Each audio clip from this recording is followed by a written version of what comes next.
Hello guys, this is Mark from the Markitech channel. So, ipapakita ko ngayon sa inyo kung paano magpalit ng heatsink ng CPU ninyo. Usually, nagpapalit tayo ng heatsink kapag yung thermal paste is wala na or hindi na masyado nakadikit sa CPU. Mayroon ding nagpapalit dahil nasira na yung kung tawagin is lock ng mga fan or heatsink na nakakabit sa CPU ninyo, which is yun yung gagawin ko kasi nasira nga yung lock ng fan or heatsink na nakakabit sa CPU. So every time na nakatayo yung CPU, nahuhulog yung heatsink, which is pag nahulog siya, namamatay yung computer or nagto-turn off, automatic shutdown yung CPU ninyo. So, bago ko buksan itong CPU, make sure na naka-turn off, nakatanggal sa cable or power cable.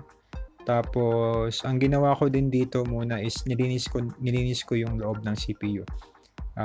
Kung meron kayong blower or kahit brush, pwede nyo i-brush ng konti para naman hindi kayo hindi nyo malanghap or masinghot yung alikabok na nasa loob ng CPU ninyo. Usually, yung iba gumagamit ng anti-static gloves or cord para hindi magkaroon ng static discharge doon sa CPU. Pwede mo rin i-on off yung power supply ng CPU mo kapag nakatanggal na sa power, just to make sure na talagang na-drain na yung power. Ang next na gagawin natin is tatanggalin natin muna yung mga peripherals like memory card. Tapos kung nakaharang yung mga cable ng fan, power cable para sa hard drive, and SATA cable, tanggalin niyo na muna. Wala namang kaso kung tatanggalin nyo sila bago nyo para may kabit nyo yung fan or yung heatsink sa CPU ninyo.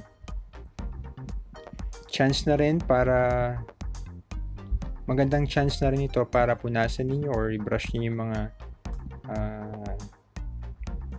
cards or RAM para matanggal yung mga alikabok at malinis nyo.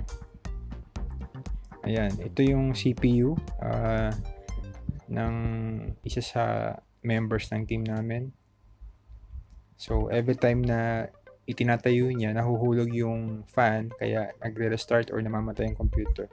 Tanggalin mo natin yung cable or yung cable tie para matanggal ko yung power na nakakonect dun sa board. So makikita nyo, ito yung bagong heatsink na binili ko through Lazada. Hindi ko sure kung magkano parang 500 or 600 pesos itong heatsink na to. Yan, nakita niyo may thermal paste siya, which is good para hindi mo na kailangan maglagay pa. Ang main purpose ng thermal paste is para i-link niya yung heat or i-absorb niya yung heat na nanggagaling sa CPU mo papunta sa heatsink and papunta sa fan palabas ng CPU. Kasi yun nga, pag tumaas yung temperature ng CPU mo at naabot niya yung threshold, para ma-secure yung CPU mo, para hindi siya masunog or what, nag-automatic shutdown yung computer ninyo. Yun yung mismong process in layman's term. So, may ibang board or may ibang type ng board na kailangan mo talagang tanggalin sa pagkakabit sa CPU. Pero itong sa amin is kasi natatanggal na siya, so madali na lang talagang tanggalin. So, i-twist mo lang yung naka-screw. Gagamit ka lang nito ng flat screw driver. Tapos iti-twist mo din, hihilahin mo na yung heatsink. So makikita nyo, medyo fresh pa yung pagkakalagay ng thermal paste at ito sira pa yung lock o yung pangil o yung ngipin ng fan. Yan yung thermal paste. Siguro 2 weeks na to na ganyan na nilagyan ko. So ganyan na siya. Ito yung bago. Tama yung difference. So yan. Ang next step na gagawin nyo pagkatanggal nyo ng heatsink is kailangan nyong linisin yung taas ng CPU or ng processor. So kuha lang kayo ng microfiber na tela. Then kahit spray nyo ng konting alcohol, tapos punas-punasan nyo yung taas ng processor or yung CPU nyo. Hindi naman kinakailangan sobrang linis, pati yung sa gilid.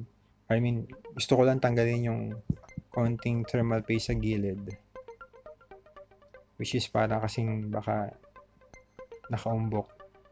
So yan, tinatanggal ko lang yan. Pupunasan nyo lang yun ng microfiber na may konting alcohol para malinis yung taas ng processor nyo or CPU. As long as sobrang linis ng taas, wala naman kayo magiging problema dyan. Kahit yung gilid, kahit hindi masyadong malinis, basta yung taas. I-avoid natin kasi yung bubbles kung tawagin. Kaya dapat malinis talaga yung taas. Kapag nalinis nyo na yung taas at yung konting gilid, pwede nyo nang ikabit yung heatsink ninyo. Mayroong tamang orientation yung heatsink or yung fan. So make sure na malapit yung saksakan or yung plug doon sa isasaksak nyo sa motherboard na port ang tawagin. Meron yan CPU fan and fan. Either sa dalawa, pwede namang saksakan yan.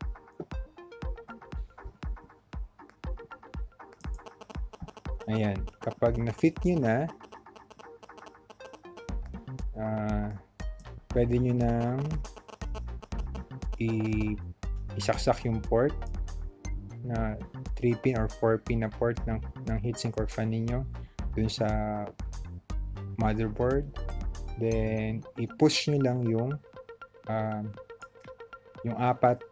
na corner locks. Hindi na kailangan i-screw pa, i-push nyo lang at kakabit na yan. Wala na kayo magiging problema. Pag nakabit nyo na, pwede nyo nang ilagay ulit yung memory nyo, yung RAM. Then pwede nyo nang ikabit yun yung power supply, yung SATA cable doon sa hard drive ninyo kung tinanggal nyo man. So make sure na nakakabit lahat ng maayos, walang loose, para pag nag-start kayo ng computer or ng CPU niyo is wala magiging problema. I-check nyo rin yung cable ng fan, baka kasi sumasabit sa propeller. So make sure na nakataling maayos or maganda yung maganda yung cable management niyo.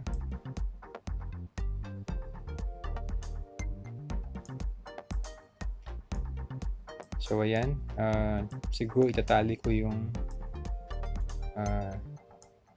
tatalian ko lang ng cable tie para mas malinis tingnan. After this, ikabit na natin sa power supply at sa monitor para matest na natin kung gumagana nga yung fan na kinabit ko or heatsink. So in-on ko na siya. Let's wait sa boot up. Sa BIOS, yan, nag-load naman siya. So mukhang successful. Let's wait hanggat lumabas yung Windows. Yan. So successful yung ating pag-replace ng heatsink or ng fan ng CPU. Again, hindi naman kailangan sobrang linis ng pati gilid. Yung taas lang para hindi nyo ma-aksidente yung masira yung motherboard or ma-corrupt ba. Yun lang. So kung may mga questions kayo, mag-comment lang kayo below at sana masagot ko ang tama at makatulong sa inyo. Thank you for watching and please like, share, and subscribe.